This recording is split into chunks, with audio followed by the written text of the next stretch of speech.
The other day, you was talking to Angela, and people were asking about getting their children back. And you say, don't say children, say I want my property returned. So my question is, you want the rest. No, okay. Returned is the past. Okay. How could you get something? How could you get something done now that happened in the past? Okay, thanks for correcting me. My question is, what if they ask, will you describe your property? How would you answer that? See Exhibit A and attach a photo. Pardon me? See Exhibit A and attach a photo. Okay, thank you. And number two is... How would you describe a screwdriver? You say, see Exhibit A, and you attach a picture of a screwdriver. Has anybody seen this? I lost it. What does it look like? This. Anybody seen something look like this? Oh, yeah. Okay, thank you very much. And you were talking about someone stole your tree and turned it into furniture. And you also mentioned about a baker stole 10 pounds of flour and created 1,000 loaves of bread. They did a taking and carrying off. But you want to say stole? Okay. You mean like a coat, like a mink stole? You mean a taking and carrying off? See, like I said, that's why I say in my show, that's why when talking to somebody like me, I could be considered like what people say. He's such an asshole. He's always got to be precise. Because I'm not, this isn't a slack show. I'm not a slacker. I wrote a law dictionary. I'm not a slack guy. So it gets very annoying when somebody says they stole it. Okay, what do you mean? They did a taking and carrying off? They lifted it from your possession. What did they do? They you know what I'm saying, stole. See, a lot of people get upset with me because I just don't let people be sloppy on the show, because that's what public schools allowed everybody to do. They allowed everybody to be sloppy. So when you go to court, they run you over like a freight train because you're using sloppy language. And see, and I don't tolerate that. You know, so like I said, when somebody said to me, if you watch a Dean Clifford, let's do Dean Clifford video just for a laugh. He did one up in Canada not long ago.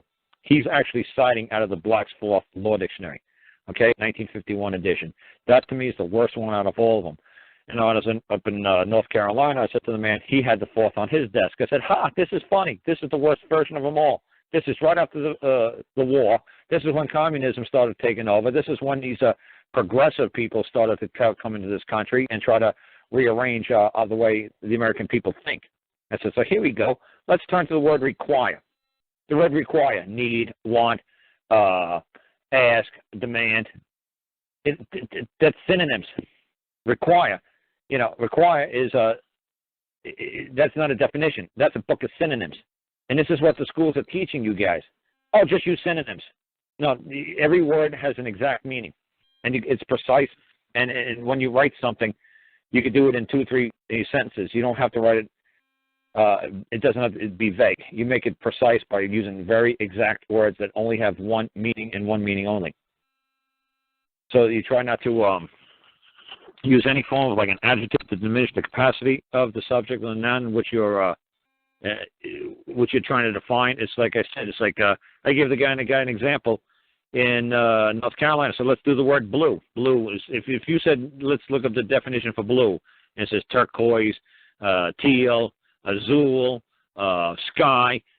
That's synonyms. That's not a definition. Definition for blue would be it's a certain spectrum within electromagnetic sphere. It's between 65 megahertz and 67 megahertz. It's within a visual range in which a human octave nerves has the capacity to disseminate over other wavelengths. That's a definition of blue. Definition of blue is not azul, turquoise, teal. So, like I said, when you're writing something in court, if you want to say, "Oh, it's stolen," I just say, "Look, can you just say did they take it? Yeah, they take it. They carry off with. Did they carry it off? Yeah, okay. Can you just say they did a taking and carrying off? There you go. And like I said, or did they commit larceny? Yeah, you can say larceny. Larceny means basically the same thing. They did a taking and carrying off without saying taking, and they did the taking and carrying off. You can say they committed larceny. But they said you say they stole it. How many different ways can we describe the word stole? What can stole also be considered? So, like I said, you don't want to give anybody a loophole. You say, I don't understand what this word stole means. Can you tell me there's 3 different definitions in the dictionary? What's your definition of stole? They say, okay, buddy, do you know what larceny means? Well, yeah. You know what? He took it and he carried off with it. Yeah, okay. I think that's pretty precise. So I try to say, just try to use words that only has one meaning to the common, to the people in which you're trying to communicate with. You don't want to leave anything vague. So to me, that's the best way to do it.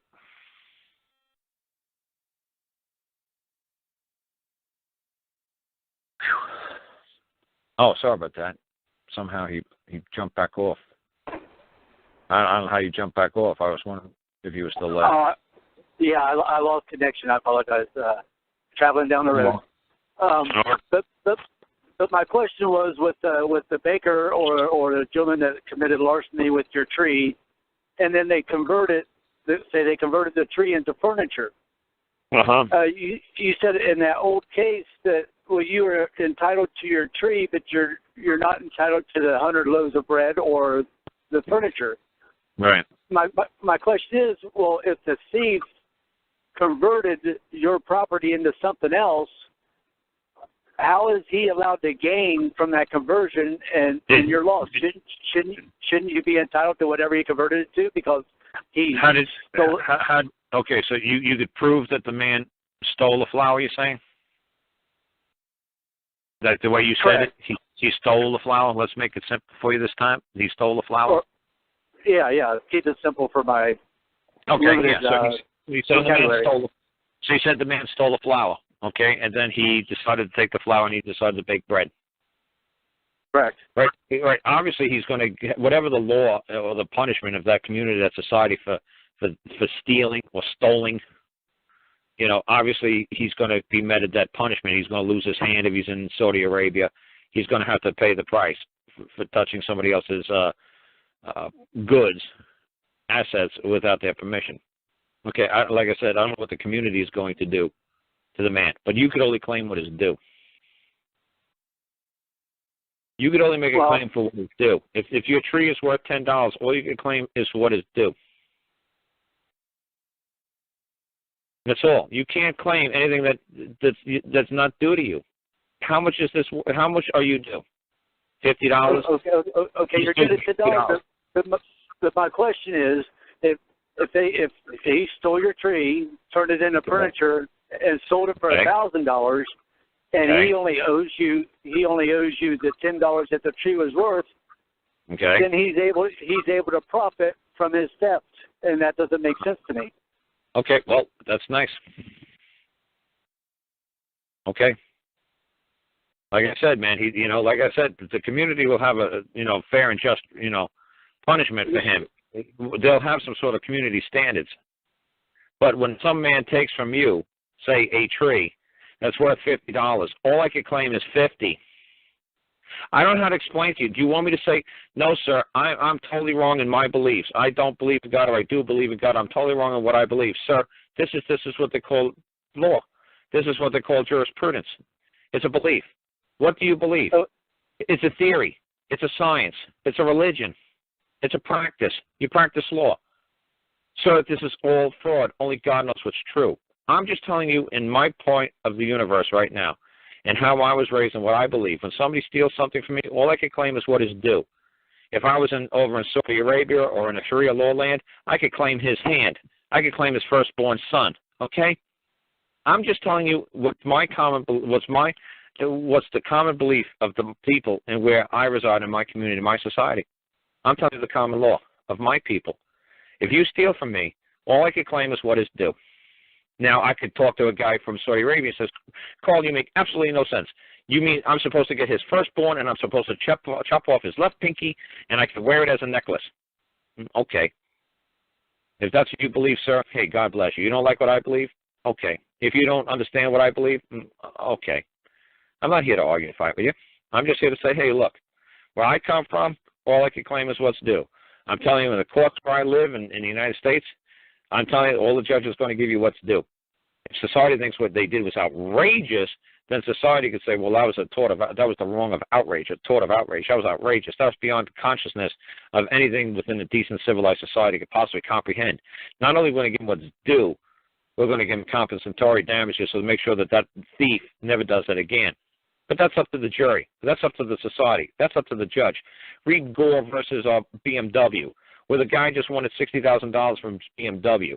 The jury gave him the $60,000. The judge gave him $10 million. He said, no, that's getting BMW off too lightly. I'm going to really stick it to BMW. You can only claim what's due. This is how we roll in the United States. If you want to roll some other where, in Chicago, wherever you're from, God bless you. If you don't understand how we roll in the United States, okay, I'm fine with that. You say, oh, I still don't understand. Okay, maybe someday you will, maybe someday you won't. Don't waste too much time trying to figure it out. If you can't figure it out, you can't figure it out. It's no big deal. Well, I'm just thinking that if I was to rob a bank, say, of $10 million, and I'm able, within, say, 6 months, to convert that into $100 million, and then I get caught, the bank's only entitled to the $10 million back. I'm not saying West Coast Chop is or East Coast Chop. I'm not saying all biking companies, but you don't think that when I was growing up and back in the 80s and all these biker guys were all starting all these machine shops and bike shops and everything, you don't think they were all doing it by either selling guns or crystal meth or pot or marijuana or cocaine, that they were building up their assets and then they were turning it into businesses? Yeah, of course they were. The same way Rockefeller did it. Yes, right. So now 20, 30 years down the road, they say, hey, you know what, we got charges on you for selling pot back in 1978. What should they do? Should they take down all his businesses and take down all his corporations because he sold pot back in 1978 to start his business? What would you think is fair and just, sir? Well, in that instance, the selling of pot, there's no damage or injury. There's no corpus delicti. There's no... Okay, he robbed the bank. What should he do? He stole the bank. He robbed the bank of $500. He created all these corporations. Now he's a mega billionaire. What should they do? Take all his mega billions back and give it to the bank for $500 worth of $5,000? What should they do? What would you see, sir? This is what I'm saying. This is jurisprudence. This is just a theory, a belief, a practice, a religion. It's all what if. What if A equals B, B equals C? Well, C doesn't equal B all the time. What do we do? Well, see, this is what makes it fun. There's nothing ironclad. You want to find something ironclad? Go to the Bible. How many commandments are there in the Bible? How many are there? 10. But 613. Close, sir, close. 613, but you're close. Okay, and they have exact rules for stealing a chicken and stepping on a donkey. It's basically loss of life, pull out one of your eyeballs, or chop off your hands. Okay, there's a lot of commandments in the Bible. Now, if you actually want to sit around and actually list every single wrong that could possibly happen on planet Earth, that's why they stopped writing all those commandments, because it started getting silly after a while. Go read some of the commandments in the Bible. They get really silly. Well, if thy son lifts up thy finger to thy stepmother in the presence of the second cousin twice removed, remove his left earlobe. It gets silly. Oh, I agree. I'm telling you, sir, this is what you want. You want an exacting and precise answer, and there is none. Okay. Well, but my thinking is that they've made those gains because of the theft, and I just can't wrap my mind around how they're entitled to keep what they've gotten by their fraud, deceit, and coercion. I'm just trying to think and comprehend it. I know you've seen plenty of movies or read plenty of books where you walk out of the door and you make a left-hand turn or you make a right-hand turn and your whole life is different. Okay, so let's say you were a little kid and you were 3, 4, 5 years old. Okay, or you're 20 years old. You walk into Walmart and you decide to take a box of cigarettes and you get away with it. Okay, but if you didn't get away with it, your life would have went this way. You would have got arrested. This would have happened. You went this way, and you became a very successful businessman. So what? So if you're saying, well, you see, if you did something wrong, you stole some cigarettes, so let's take away everything that you've ever earned, and we rolled back a videotape of you 30 years ago in Walmart, so everything that you accomplished today should be for naught because, what, you did it wrong? So what? No, but the things you got from that particular wrong, say if he sold that carton of cigarettes for $100, maybe that, but not your entire life. Well, how do you know? Because if he didn't steal a carton, he wouldn't have had the 100. He wouldn't have been able to play the Powerball, get 100 tickets, and he wouldn't have won the lottery. Yeah, you got a point there. See, this is jurisprudence, sir. This is just a religion. We can't prove anything. That's why it's a religion. It's just people bouncing ideas off of each other. What if, what if, what if, what if, what if? It's just a religion. That's all we're practicing. We're just speculating, we're guessing, we're killing some time on Saturday night just saying what do we believe is right, what do we believe is wrong. That's all. Sitting around a fucking campfire with a teepee and a smoke and a peace pipe saying, hey, what should we do if buffalo crosses penguin and hits the raccoon? I don't know. Maybe we should do this. Okay, Wampum Boy, what's your opinion? We're just guessing. Just gives us something to do. Oh, that makes sense. That makes sense. Yeah, I'm just asking so I can get a better comprehension. That's all. It's just, and all the stuff that, like I said, my mom, anybody tell you, all this fraud just brings you closer to God. That's all. When you all see it's fraud, nothing is true, but then you realize, oh my God, only God knows what's true. Yes, and we're all just guessing. Yes, but somehow we all got this little bit of something in us. Most of us have this little bit of something in us that actually tells us when we're doing right or doing wrong.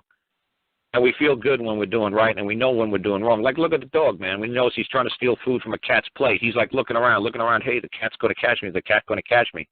Let me see if I can grab some of this food from this cat and run like hell before I get caught. Even dogs know when they're being sneaky. Everything's got that little bit of a conscience in them. They know from right from wrong. So if you're telling me my dog knows, my dopey dog knows when he's stealing from a cat, that he shouldn't be doing it because he's going to get his nose tore up when a cat catches him. Don't tell me, human being, we don't have this built into us somehow for some reason. And yeah, try to tell me that's because lightning struck a puddle somewhere and amoeba broke into life and somehow 10 billion years, every animal on planet Earth has some sort of like a conscious thought of right or wrong. Yeah, right. Tell me there is some sort of intelligent creator. Yeah, you go for that. Because this is just too much coincidence for me to swallow. Yeah, I agree with you there very much. That's just my belief. That's just my belief. I could be totally effing wrong. I don't care. I enjoy my belief. And I'm cool with it. I'm comfortable with it. And if people totally disagree with my belief, God bless them. I don't care.